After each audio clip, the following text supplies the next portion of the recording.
bon yebisanga théâtre au pasteur Jérémie Azosala. Qu'est-ce que ça a à voir na parole de Dieu?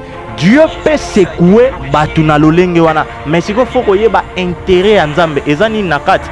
Lelo tango batu bazolo baki Nzambe alobaki tokosala babikamo ebele oye asala kite. Oui, mais tika na yebisa Nzambe asala geloko nyonso pona intérêt na ye. Tango foule elandaki ye eyoki nzala abondeli multiplication ya mapa na mbisi esalami ezalaki bampio diwe utaki na orgamane te. Ezalaki ba mapa ya kanga journée ni ya ipak te.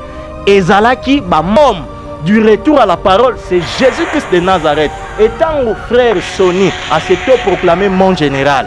N'ayébite peut-être Yabakache, mais dans notre armée nous avons un seul général qui nous donne le commandement, c'est Jésus-Christ de Nazareth. Bino, si réellement vous êtes des serviteurs de Dieu, pourquoi babotio na kombo ya mandiangu orolinga babakisalisoso notre père? Babotio na kombo ya Kiziamina oluki lisusu omisala international. Babotio na kombo ya songolo oluki basirno. Pourquoi? Tout simplement parce qu'ils veulent attirer les gens vers eux. Pour que ba dépouiller bango, ba escroquer bango, et non pour que ba mema bango et pas y a Jésus-Christ de Nazareth. Glody Diasiga, la mignonne, la mignonne, et Tracy Mbelenga Pro.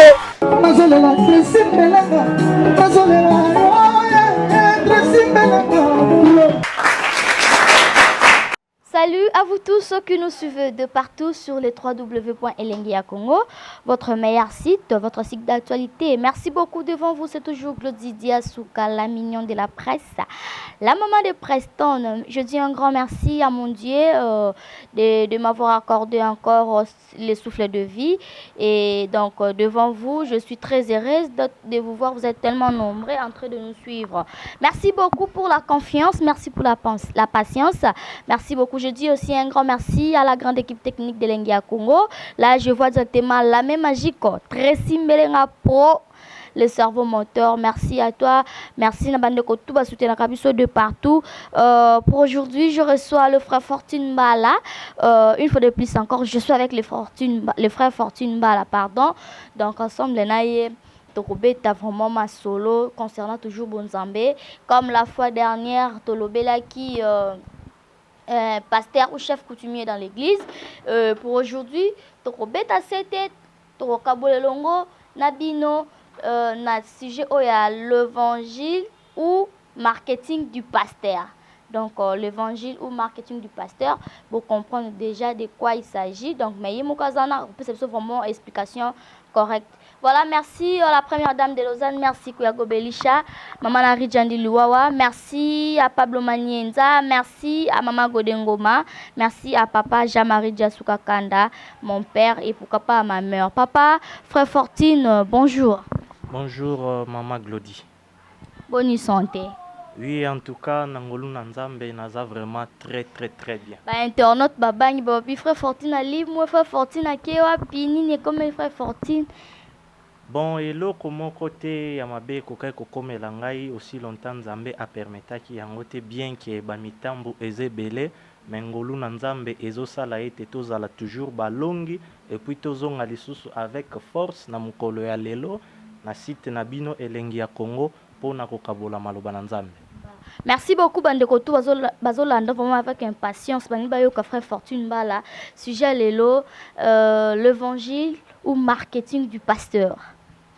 Merci beaucoup, Maman Glody. Nzambe apambola yo parce que kotala ba sujet oyo yo obengaka nga na intervenir pour ngai na monaka eza vraiment continuité ya vérité ou réalité pour marche tozalaka nango na bémission na biso tolobelaka réalité na ba vérité. Mais vraiment na sujet oyo kitoko Nzambe atio akerto partager na ba na Nzambe tant tozolobela marketing ou évangélisation ou marketing dans l'église. Vraiment en tout cas toza ko vivre confusion moko ya ko sakanate lelo na kati ya milliers chrétiens. Rapidement compréhension oyo tokoki kozana yango terre à terre na o etali marketing eza en anglais tozomona eza kopesa biso déjà marché. Mais quand on parle de l'évangélisation, toko meka terre à terre ndenge nauti koloba mpona kosunga couche nyonso ya bato baza kolanda biso bacomprendre na koexplike yango na dévolé. Ntango tozo kolobela évangélisation toza komona mot évangile na kati oyo autrefois toexplikaki que eza bonne nouvelle du royaume. Et on ne peut pas parler de l'évangile sans pour autant voir Jésus-Christ élevé comme la personne centrale. Maintenant, quand nous parlons de l'évangélisation, on a dévolé au Nauti Koloba, tour ya liboso, au compréhension tokoiko zanayango, évangélisation eza état, ya vie, ya moto o eza ko témoigner Christ. Donc, quand on a koloba état, cela veut dire que kokika kozala boye mutu a observer yo, a sali lecture moko sur yo, sans peut-être pour autant yo moko oyeba, a moni vraiment que non, vie a mutu oyo eza ko témoigner Christ. Exemple, toromona yango na Acte chapitre 11, verset 26, Bible eza koyeb sabiso, ce fut pour la première fois na Antioche, ba disciple ba benga bango ba chrétien. Donc bayaki ko se to proclamer bango moko te pa ya bandeko wana ke biso to landaka Yesu biso to zong sarabwe. Batu bango moko batalaki façon na bango ya ko vivre, façon na bango ya ko saila makambo baza lokola Christ. Et to remona rapidement mama Glody soko ko permettre soki to tangi na mokanda na 2 Corinthiens chapitre 3. Kuna apôtre Paul aza koyebisa biso boye mpona soutenir makambo oyo naza koloba aza koyebisa na bachrétien à Corinthe en parlant ainsi commençons de nouveau à nous recommander nous-mêmes ou avons-nous besoin comme certains de vous présenter des lettres de recommandation ou de vous en demander. Notre lettre c'est vous, une lettre écrite dans notre cœur que tout le monde peut connaître et lire. Il est évident que vous êtes une lettre que le Christ a confiée à notre ministère qu'il nous a fait écrire, non avec de l'encre, mais par l'Esprit du Dieu vivant. Vous comprenez, maman Glody. Donc, apôtre Paul, Azako Ebsa na chrétien qui est ministère na biso malobananza, mais bino. Donc bino tango batu baza kotala bino eza visible na batu nyos ete Christ nde mutu baza komona kati na bino. Yango komona quelque part apôtre Paul azoloba mes enfants auxquels je prouve les douleurs de l'enfantement jusqu'à ce que Christ soit formé en vous. Donc mutu oyo ateyami maloba na Nzambe ayambi Yesu na ndenge ya solo ndenge na utai koloba na volé à liboso nazali batu tango baza kotala vie na ye façon na ye ya kozala eza déjà ko témoigner Christ automatiquement aza ko transmettre message aza ko évangéliser. Deuxième définition ou compréhension tokoki kozala na yango sur l'évangélisation, je dirais c'est toute action ou tout acte posé pour témoigner l'évangile. La première na uté koloba ezali état ya mutu oyo eza ko témoigner, mais siko deuxième tozomona que eza tout acte toute action posée pour témoigner. Ndenge toyebo na site na yo to sali pas pour na koya ko témoigner Christ. Ndenge toteyaka na ba wenze toteyaka na ba bis. En gros, évangélisation toza komona Jésus-Christ, il faut azala au centre bonne nouvelle ya royaume ezala prêcher. Maintenant par rapport il y a toza ko vivre lelo maman Glody ndenge question na eux ezali na église lelo yo toza komona marketing na place ya évangélisation. Mais quand un peu expliquer biso côté wano lobby marketing na place évangélisation par rapport à tozo vivre na siècle présent. Oui, par rapport à tozo vivre na siècle présent na ko compléter car ba biloko to banda koloba autrefois. Parce que normalement, marché, tant aux salango, aux la publicité ya eloko moko boye, aux na posa ou échanger parce que aux là quelque chose en retour. Or te monique évangélisation et zandengwana te. Ce te lobito kende na ba réalité actuelle maman Glody ndeng question na yo ezali to komona ke ba fonctionnement ya ba église na biso lelo. Et puis ba vie ya ba na Nzambe par rapport ya ba chrétien automoni na Biblia eza diamétralement opposé. Na okende kaka na exemple moko ya mike tomoni gloire soit rendue à Dieu baction msuso ezoleka na oyo nzamba za ko permettre malgré ba dépenses basali mais ba beta banzadi tozomona yango baction oyo ba serviteur de Dieu baza ko sala lelo mama Glody akozwa tala kabakata na budget atie bandimi balati ba polo na elongi na ye bazui babadge balati elongi na ye baza kotambola boya na ministère na biso tokobuka bitumbelo tokokata balien nzambe aponi ya biso mama akendaki agene azongsi boye. Or bibliquement parlant ça n'a rien à voir na évangélisation oyoyo toza komona ezali kosalama na kati ya Biblia. Tangu toza koloba évangélisation, Yesu Masia atindi bayekoli na ye na Matthieu chapitre 10 verset 7.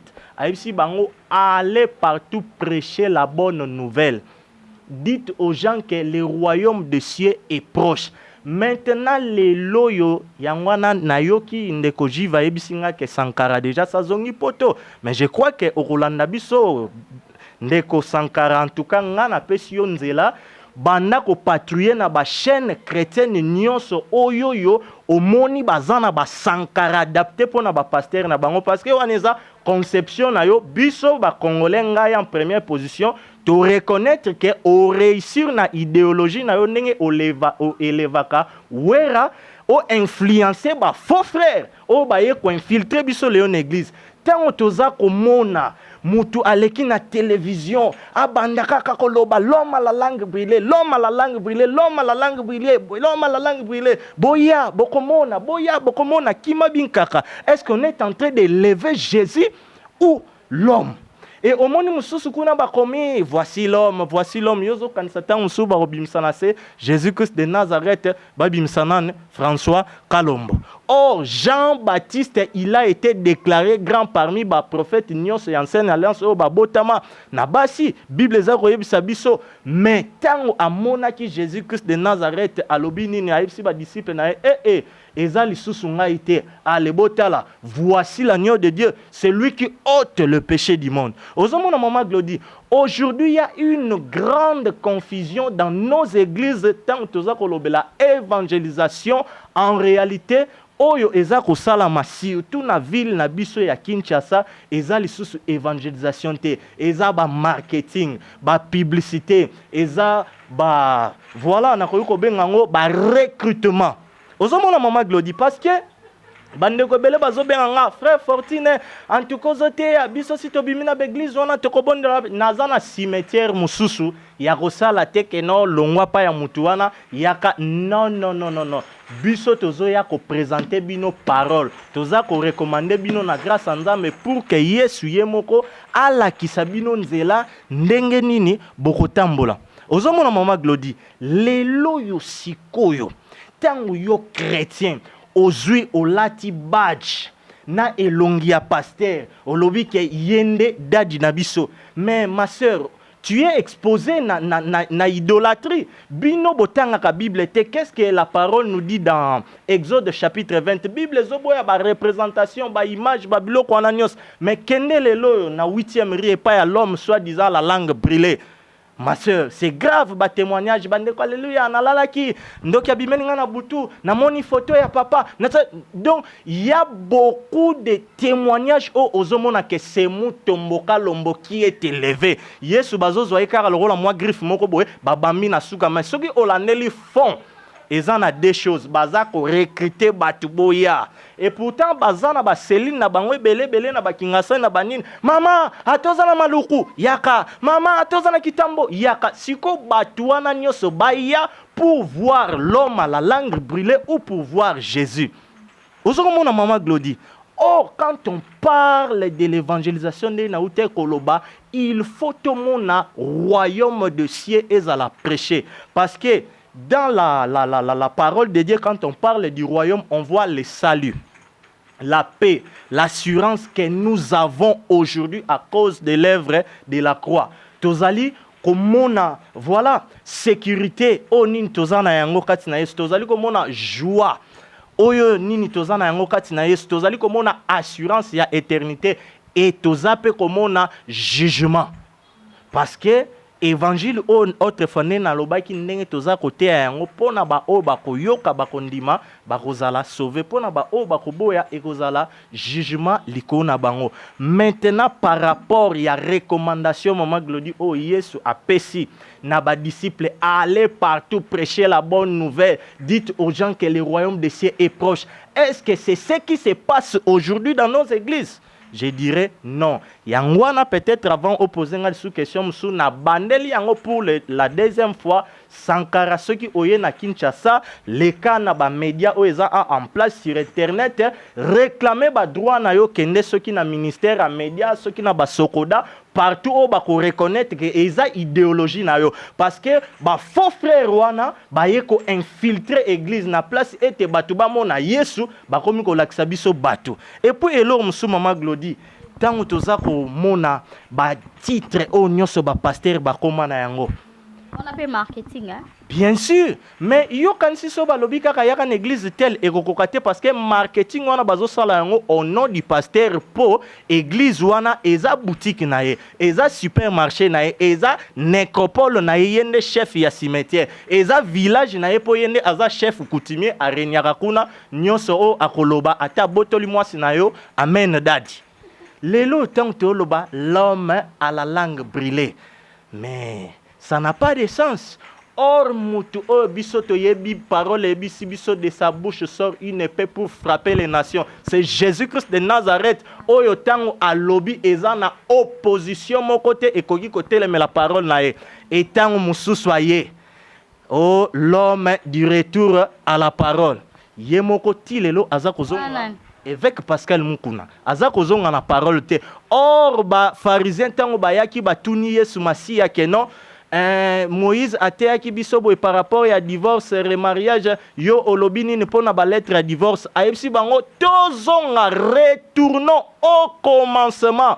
Nzamba kelaki mwasi na mobile soki Moïse apesaki bino ezalaki à cause ya dureté ya endurcissement ya mitema na bino ozoko mona le véritable homme du retour à la parole, c'est Jésus-Christ de Nazareth. Étant au frère Sony, à cet proclamé mon général. Naïbité peut-être Yabakache, mais dans notre armée, nous avons un seul général qui nous donne le commandement, c'est Jésus-Christ de Nazareth.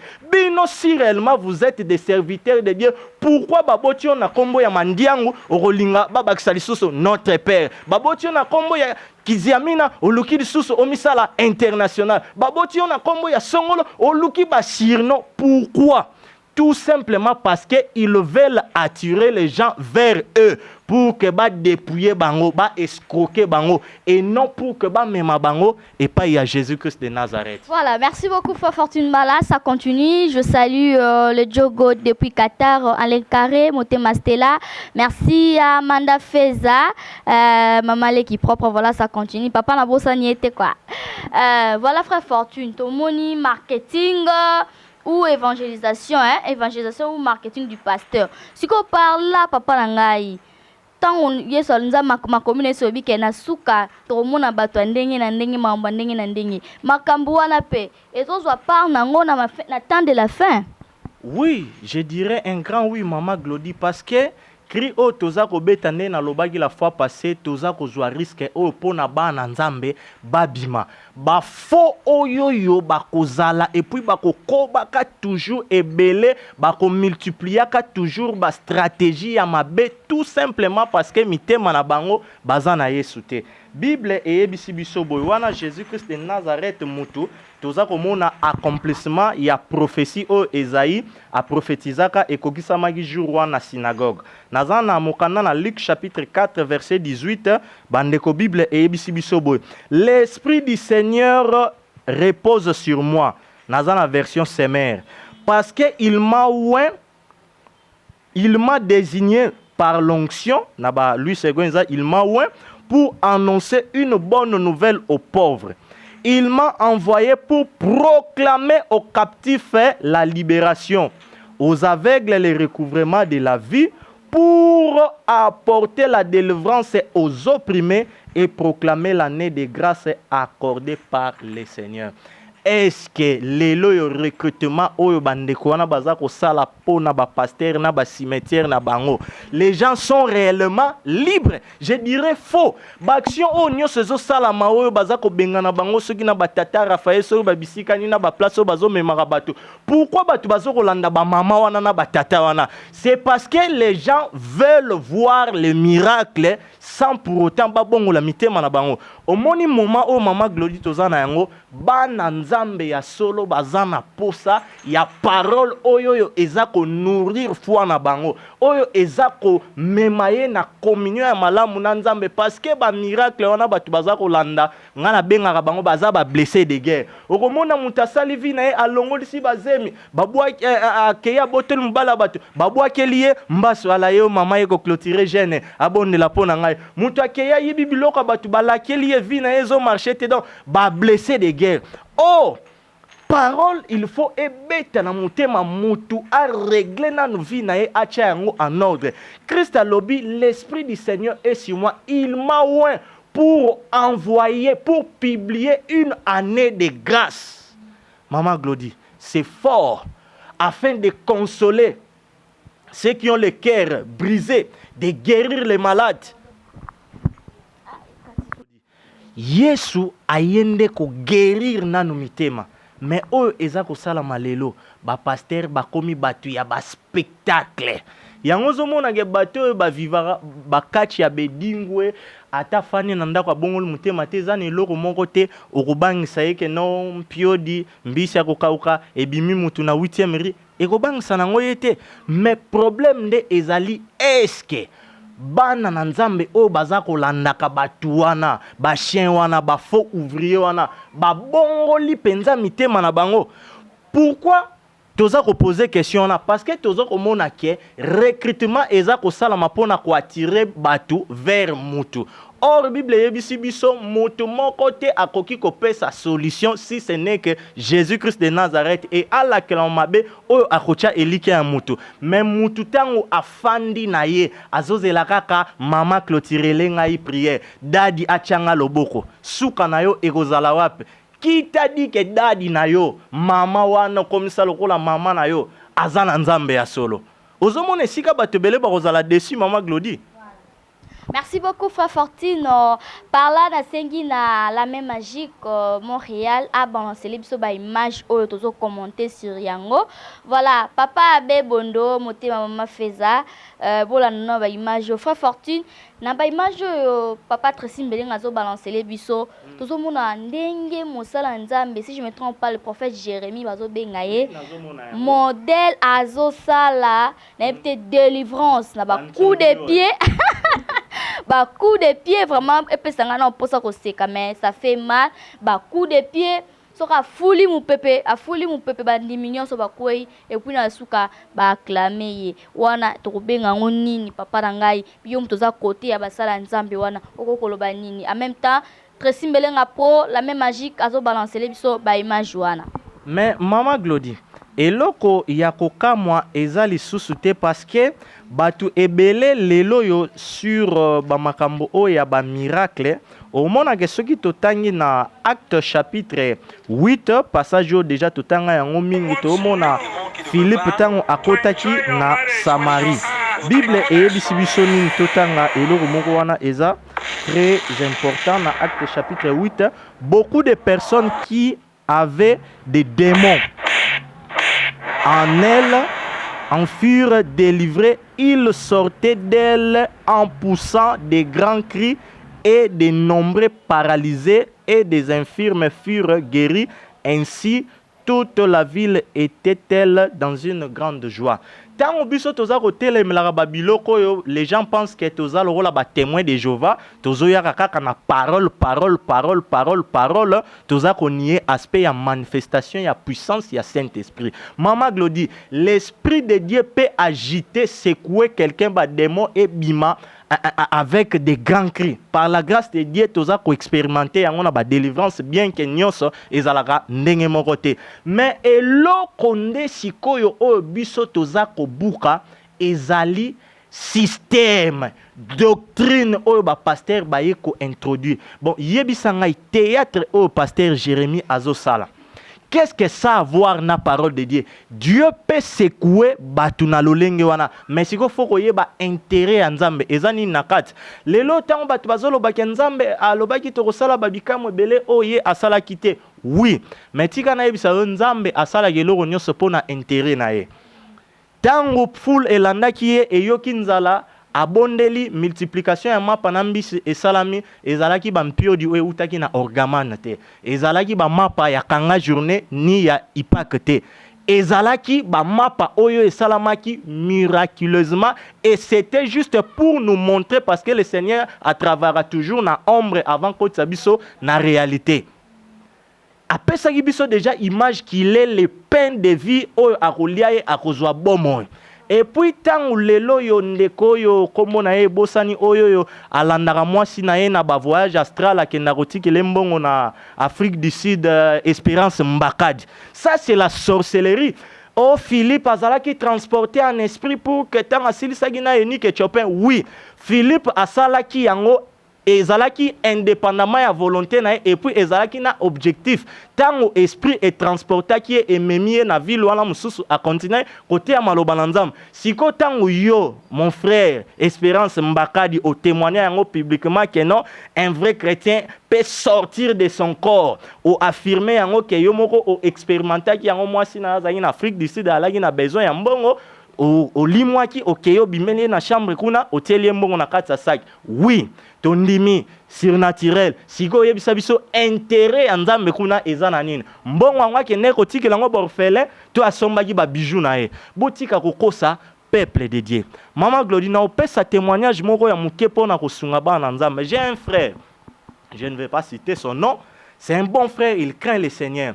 Une fois moi si nae azaïki na problème à moutou mot de tête a imposé les mots au nom de Jésus. Nyama mille pate bimi na gatalito inae. Et la femme était guérie.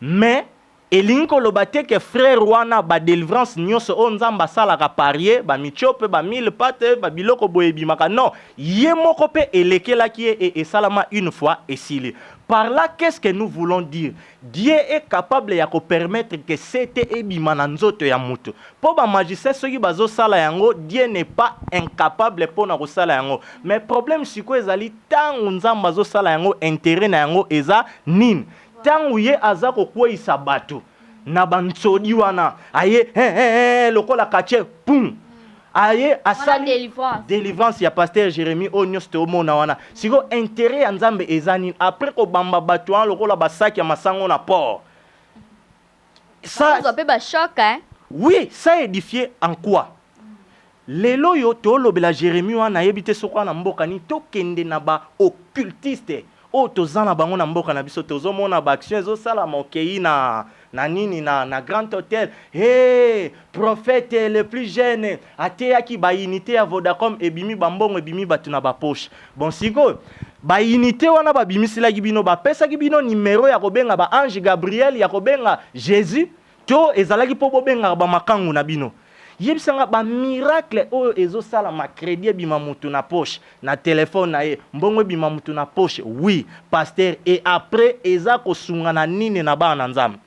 Donc eloko Maman Glody tonito yebisa na bana Nzambe peut-être pour na resukisa na point oyo ya ba miracle ya lokuta soki botangi na 1 Corinthiens chapitre 15 bokiti yango très bien bokomona exhortation ya apôtre Paul par rapport ya résurrection alobi eloko moko wana ya mutu ya eza ke le corps et ses mains infirmes, corruptibles, mais lors de la résurrection et qu'on la ressusciter en pleine force.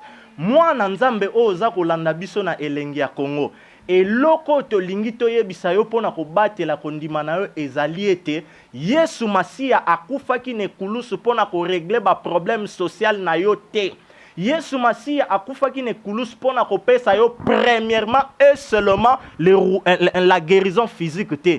Bible yebisi biso cherchez premièrement en première position le royaume et la justice de Dieu. Parce que apôtre Paul azalaki na kunke bande ko déranger abondelaki Nzambe elongwa Yesu yebisaki e ta grâce me suffit. Cela veut dire ko zala liso toboka, ko zala pe na maladie o ezako nyokola yo bondeli ozwi guérison te, problème ya stérilité accepter. Oui, ça peut te déranger, mais cela ne va pas te disqualifier pour le royaume. Le plus important pour un enfant de Dieu, c'est d'avoir une relation intime, une bonne communion avec le Seigneur pour être enlevé. Miracle ou pas, la vie de Jésus-Christ te suffit. Parce que la Bible dit, sans la sanctification, personne ne verra le Seigneur. Bana Nzambe, ba oyo ba nommé ba tche en place ba jana bango ya marketing. Je crois que Sankara koya ko kende na l'église wana ko senga ba droit ya ba bibloko na yo wana salaka. Bino ba oyo yo bolingi Yesu Masia tant o to komi nango bolingi bo mona lisusu nini ba ko sala lisusu ya ko leka na évolution ya technologie parce que c'est l'ennemi qui est derrière. Miracle ezala bantsodi oyo Jérémie wana zo sala ezala ba oyo tozana bango awawa e bang sabinote luka ozala na relation ya malamu na nzambe na yo. Voilà, merci beaucoup Frère Fortune Mbala dozo chuter vraiment nayebi ke peuple de Dieu Jésus par nae donc biso toza édifié na maloba kitoko nzamba utiliser kati na yo mais to komi ko chuter mois dernier liloba suka po na émission lelo. Pour la émission lelo ndenge tolobela ki évangélisation ou marketing du pasteur. To comprendre yango rapidement ete bana nzambe esengeli ba vie na biso et évangéliser. Tango batu baotala yo komila kisa carte de membre na yote onaza mundimi ya CPK onaza mundimi ya Sebeko non batu nde bamona vie ya Christ kati na yo. Alors nalingi na yebisa na batu nyonso bolanda biso boy. Tango toza nango kosala hypocrisie soko moni nano elengi ya ekobo esili yo te kokendaka no église te po ozolekisa soko moni nano okoki na yo te vraiment pona kozwa décision ya solo na mutema na yo tika parce que lelo yo tomona ba chrétien hybride aza lokolo moko na kati moko libanda okosa nde biso bato mais Bible yebisi biso si tu es ni chaud ni froid le Seigneur te vomira. J'encourage tous les vrais enfants de Dieu qui veulent marcher dans la sanctification, de persévérer, de demeurer. Bino ba obo bimi na kati ba cimetière ba nécropole wana. Bobonde la nzambe, bo lukate ana bimi na cimetière oyo na kende pas pasteur tel non. Luka Yesu, médite la parole. Le Seigneur va te guider, va t'orienter. Moi si bana ba voisin boko bonde la bokomona loboko na nzambe. Merci beaucoup, rapidement numéro à contact. Merci beaucoup. Ceux qui n'ont pas sa maman Glody numéro à contact, je vais bien préciser. Nazana posa te batu bobengangai que frère totindeli yombongo frère numéro ya chaussure nayo nini oh frère non. Narosepela bengangai poser préoccupation parole to partager parce que tant on comprend les paroles yomoko ko bunda po na kana yo frère Fortune aza intermédiaire na yo na nzambe te oui je peux te soutenir dans la prière mais beaucoup plus je veux de vraies préoccupations o ekosunga yomoko au kemba pour que voilà ozala un chrétien mature au bongama pour l'enlèvement. Pour me contacter comme d'habitude sans pour autant passer par un secrétaire, même Nazar Osala Moussala, je sais comment m'organiser pour n'avoir appel ESA plus 243 74 86 736. Soro Bengi et sonné na yambite rappelé na Royambayo na plus 243 74 86 736 wana ESA numéro ya Mosali ya Pamba nakati ya Congo. Ndeko Nabino Fortune Mbala. Merci beaucoup, c'en est fini pour aujourd'hui. Merci Nabino Tubolandi Biso de partout. Zaki plaisir makasi ko partager vraiment un moment ensemble de Nabino. Je dis un grand merci à Rit Kilo le Motema Moriak Bela partenaire officiel. Merci à maman Tobela, merci à papa Abe Bondo Motema, maman Feza Amanda Nalela Bino tellement fort. Merci Kuyako Belisha, la première dame de Lausanne, maman Nari Jandi Louawa, maman Godengoma, vous êtes vraiment ensemble donc vous soutenir toujours Karelenya Congo, tous parmi le meilleur binomo Boebi, Yakolo Belezate. Merci à Trosim Belenga Pro, merci à ma grande famille, pourquoi pas ma belle famille aussi. Je vous aime beaucoup. Frère Fortune Balangana yo, tous rendez-vous prochainement pour ne que non yo na Elenga Congo. Donc édification à ma case, c'est ça avec non cité à la première suivi. Donc merci à vous aussi. Merci pour la bande de Bolandi Biso, na teng bakombo te, bozara toujours na motema. Bientôt le single de Caporeji, Gino Equalizer, Bobby la danse derrière Tokobi nango. Vraiment moi bonzambe pembe metoye pe moi détente. Et bientôt là, si maman Ongala et Zokoya. Donc préparez-vous. Moi, quant à moi, je vous dis déjà au revoir. Je vous prends congé. On se retrouve prochainement. Bye bye.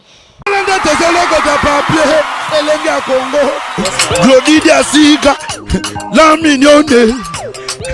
Hey, la mignonne. Tracy Mbelenga pro.